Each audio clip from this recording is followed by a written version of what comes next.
in the most difficult and underfunded schools.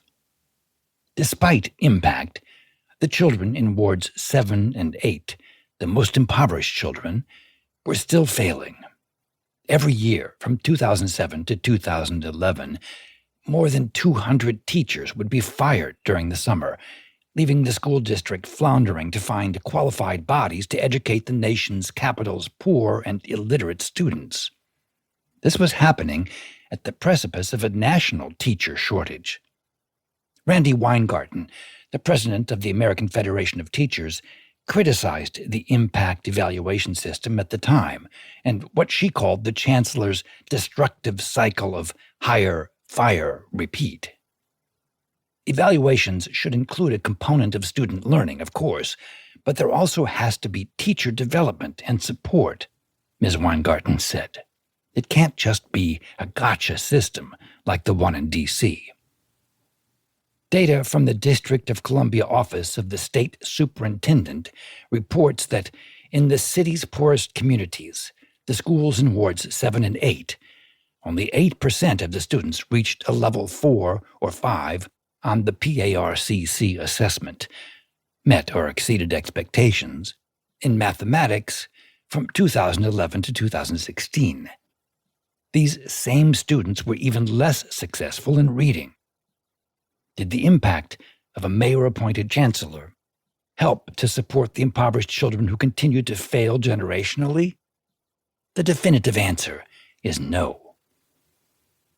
The Washington Post reported in 2018 that 8 years after Rhee's arrival, poor and minority students were still far less likely to have an effective teacher in their classroom and perform at grade level. Achievement gaps were as wide as ever. About 60% of poor black students were below proficient in math and reading and had made only marginal gains since the changes were made. Schools in wealthier neighborhoods like Morey, Thomas, Eaton, Alice Deal, and Hearst often outpace Title I schools in funding. These schools historically have parent-teacher associations that give money and are competent enough to solicit and plead for more funding. Inequities in the district are perpetuated and support the already wealthy parts of the city. Who gives voice to the voiceless? Are we in the education business or the business of education? There is a difference. Unfortunately, DCPS is mainly in the business of education.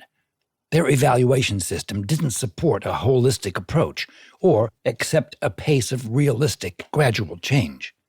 If you drink the impact Kool-Aid and believe it to be red with sugar, then you will believe that the D.C. public school system is working effectively to improve student achievement.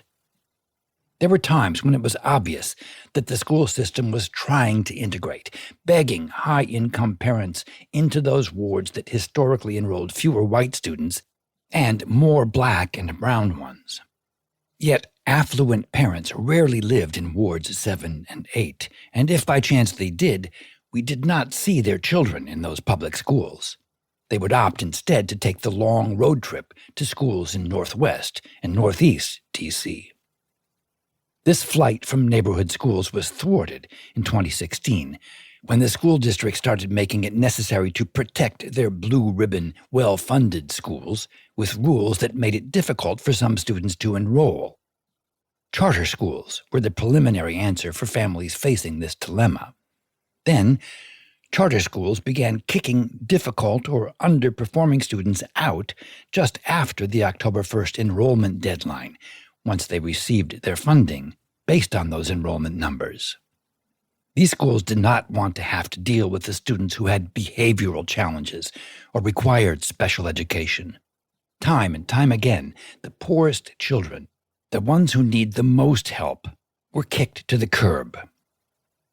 The academic involvement and social-emotional support of our children, black and brown, with generationally low academic success, requires a special person, one that despite their training was going to stick it out and do whatever it took to ensure their success.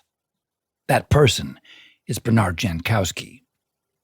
A graduate of the DC Teaching Fellows program, He was expected to make a difference in one of the toughest impoverished schools.